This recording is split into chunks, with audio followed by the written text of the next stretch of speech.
আজ আনুমানিক ভোর 4টায় বাংলাদেশ সেনাবাহিনী কর্তৃক পরিচালিত অভিযানে কুষ্টিয়া জেলার ইবি থানাধীন দুর্বাচারা গ্রাম থেকে শীর্ষ সন্ত্রাসী লিপ্টন ও তার 3 জন ঘনিষ্ঠ সহযোগীকে গ্রেপ্তার করা হয়।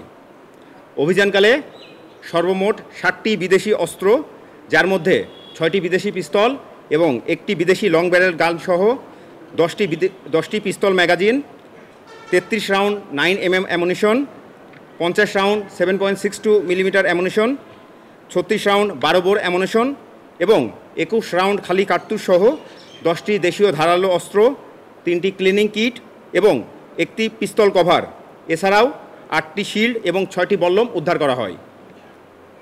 গ্রেপ্তারকৃতদের নামে বিভিন্ন থানায় অপরাধের অভিযোগ পাওয়া গিয়েছে এবং তারা বিভিন্ন সময়ে নিজ এলাকায় পেশিশক্তি প্রদর্শন, মারামারি ও সন্ত্রাসী কার্যক্রম সহ বিভিন্ন অপরাধ কর্মকাণ্ডের মাধ্যমে এলাকায় ত্রাসের রাজত্ব কায়েম করেছিল। সুনির্দিষ্ট গোয়েন্দা তথ্যের ভিত্তিতে আজ ভোর আনুমানিক 4টার দিকে অভিযানটি পরিচালনা করা হয়।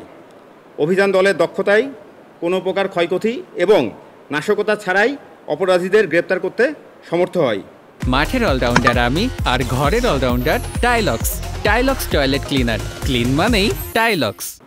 আপনারা জানেন বাংলাদেশ সেনাবাহিনী জননিরাপত্তা নিশ্চিতকরণে এবং আইন শৃঙ্খলা রক্ষায় অঙ্গীকারবদ্ধ। বেসিক্যালি আইন শৃঙ্খলা নিয়ন্ত্রণের জন্য সেনাবাহিনী যা যা করা দরকার আমরা সবই করতে বদ্ধপরিকর, কিন্তু সব তথ্য আসলে শেয়ার আমরা করতে পারি না, কারণ তথ্যের গোপনতা রক্ষা না করলে আমরা পরবর্তীতে অপারেশনে সাকসেসফুল হই না।